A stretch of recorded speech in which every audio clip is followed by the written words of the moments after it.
السلام علیکم ورحمۃ اللہ وبرکاتہ۔ الحمد للہ نحمده ونستعینه ونستغفره ونؤمن به ونتوکل علیہ ونعوذ باللہ من شرور انفسنا ومن سیئات اعمالنا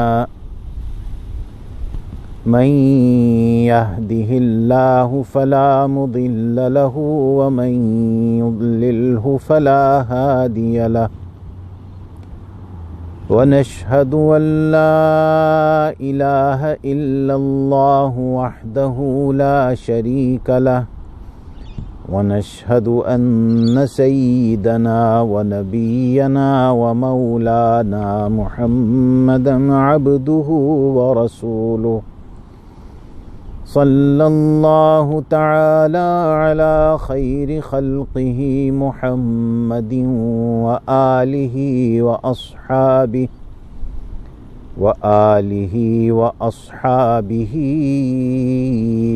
أجمعين. أما بعد فأعوذ بالله من الشيطان الرجيم. بسم اللہ الرحمن الرحیم. انا ارسلنا الیکم رسولا شاہدا علیکم کما ارسلنا الی فرعون رسولا فعصى فرعون الرسول فأخذناه أخذا وبيلا. صدق الله العظيم. وصدق رسوله النبي الكريم ونحن على ذلك من الشاهدين والشاكرين والحمد للہ رب العالمین. بزرگان محترم، برادران عزیز، محترم اسلامی مائیں اور بہنیں، عزیز بچوں اور بچیوں، آپ کی خدمت میں ماہ ربیع الاول کی دلی مبارکباد قبول ہو، کیونکہ اس مہینے کی نسبت کا تعلق سید الانبیاء ختم المرسلین محمد مصطفیٰ صلی اللہ علیہ وسلم کی ولادت باسعادت سے ہے، اور یہ بہت اونچی نسبت ہے. حضور اکرم صلی اللہ علیہ وسلم کا یوم پیدائش ہم تاریخ کے حساب سے تو منا لیتے ہیں، لیکن وہ دن اور وہ رات جس میں آپ کا ظہور اس دنیا میں ہوا، اب وہ نہ دن آئے گا نہ وہ رات آئے گی. لیکن ہماری خوش قسمتی یہ ہے، ہماری سعادت یہ ہے کہ ہم لوگ آپ کے امتی ہیں، آپ کے نام لیوا ہیں، آپ کا کلمہ پڑھتے ہیں.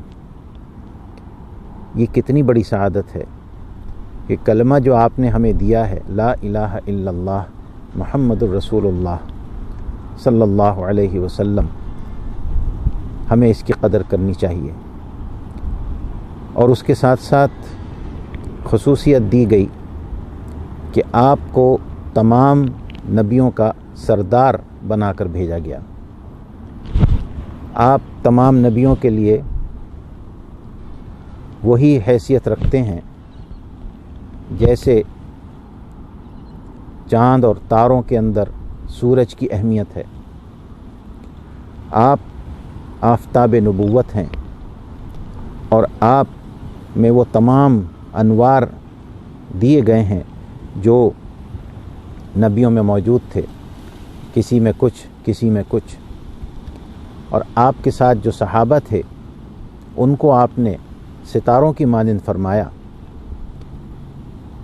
کیونکہ انسان روشنی کے لیے کچھ چیزوں کا محتاج ہے. پہلی چیز تو ہے آنکھ، اور وہ آنکھ جو دیکھ سکے، جس کے اندر دیکھنے کی روشنی ہو. اس کے بعد بیرونی روشنی یعنی سورج کی روشنی یا بجلی کی روشنی. ان دونوں میں سے کوئی ایک چیز نہیں ہے تو آپ اندھیرے میں ہیں. اسی طریقے سے انسان کو اللہ تعالیٰ نے عقل دی ہے، اور اس عقل کو سمجھانے کے لیے، اس عقل کو اللہ کی پہچان کرانے کے لیے نور نبوت عطا کیا گیا ہے. تو ان دونوں کے ملاپ سے اللہ تعالیٰ نے ہم کو یہ سعادت عطا کی ہے کہ ہم اللہ کی وحدانیت کو، اللہ کے نور کو پہچان لیتے ہیں. رہا یہ سوال کہ نبی صلی اللہ علیہ وسلم کی پیدائش نورانی تھی یا بشری تھی، تو یہاں پہ یہ سوال بڑا آسان ہے سمجھنے کے لیے. اس کا جواب کہ آپ کا مقام تمام بشری اور نورانی مخلوقات سے افضل ہے. آپ تمام مخلوقات سے افضل پیدا کیے گئے، اور آپ سے پہلے کوئی ایسی مخلوق نہ پیدا کی گئی، اور آپ ہی سب سے پہلے آپ کے نور کو اور آپ کے خمیر کو اور آپ کی ذات شریف کو پیدا کیا گیا. اور ظاہر سی بات ہے کہ جب آپ کو بشر بنا کر اتارا گیا تو انسان جو ہے وہ اللہ تعالیٰ کی اشرف المخلوقات شمار کیا جاتا ہے، بہترین مخلوق. مگر حضور اکرم صلی اللہ علیہ وسلم کو اللہ تعالیٰ نے ان چیزوں سے بلند رکھا، اونچا رکھا، اور آپ نے اس دنیا میں آ کر انسانوں کے اندر رہتے ہوئے آپ نے یہ دکھایا اور سمجھایا اور بتایا کہ اللہ تک پہنچنے کا راستہ کیا ہے. فرمایا کہ میری سنتوں کو یاد رکھو. میں اپنے پیچھے دو اہم چیزیں چھوڑ کے جا رہا ہوں، ایک قرآن کریم اور ایک میری سنت. فرمایا کہ اگر ان کو تھام کے رکھو گے تو ان کی مثال ایسی ہے کہ ان کی راتیں بھی دن کی طرح روشن ہیں. تو گزارش یہ ہے کہ جب ہم ان چیزوں کو سمجھ لیں اور ان کو پہچان لیں تو ہمیں حق بنتا ہے کہ ہم حضور اکرم صلی اللہ علیہ وسلم کی پیدائش کا دن منائیں، خوشیاں منائیں. لیکن اگر ہم آپ کی تعلیمات پر اثر نہیں کر رہے ہیں، چل نہیں رہے ہیں، آپ کی تعلیمات کو بھلا چکے ہیں، اس کی مثال ایسی ہے کہ آفتاب تو چمک رہا ہے لیکن ہم نے آنکھیں بند کر رکھی، یا ہم کسی ایسی اندھیری جگہ میں بیٹھے ہیں کہ جہاں آفتاب کی روشنی آنے نہیں دے رہی. تو اس کو سمجھنے کی ضرورت ہے، اور وہی لوگ اس کے مستحق ہیں، اس دن کو منانے کے اور اس خوشی کو منانے کے جو آپ کے اور آپ کے طریقے پر چل رہے ہوں. آپ نے فرمایا کہ میرے صحابی ایسے ہی ہیں جیسے تارے ہیں. پرانے زمانے میں اور آج بھی تاروں کے ذریعے تھے، ستاروں کے ذریعے سے راستے تلاش کیے جاتے تھے.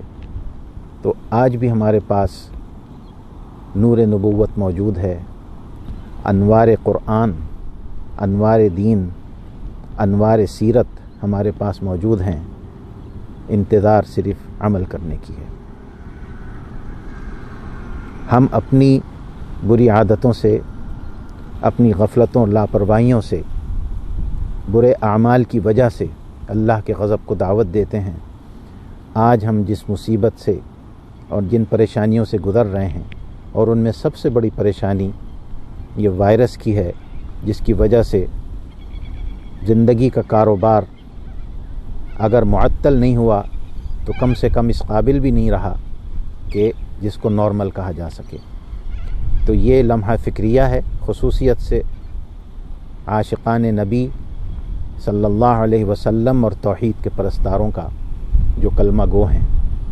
آئیے آج ہم پھر عہد کرتے ہیں حضور اکرم صلی اللہ علیہ وسلم کی سیرت کو اپنی زندگیوں میں داخل کریں گے، اور اس کوشش کریں گے کہ ہم جیسا کہ آپ چاہتے تھے، فرمایا کہ قیامت کے دن میں اپنی امت پہ فخر کروں گا، تو ہم ان لوگوں میں شامل ہو جائیں کہ جن کے اوپر حضور اکرم صلی اللہ علیہ وسلم قیامت کے دن فخر فرمائیں۔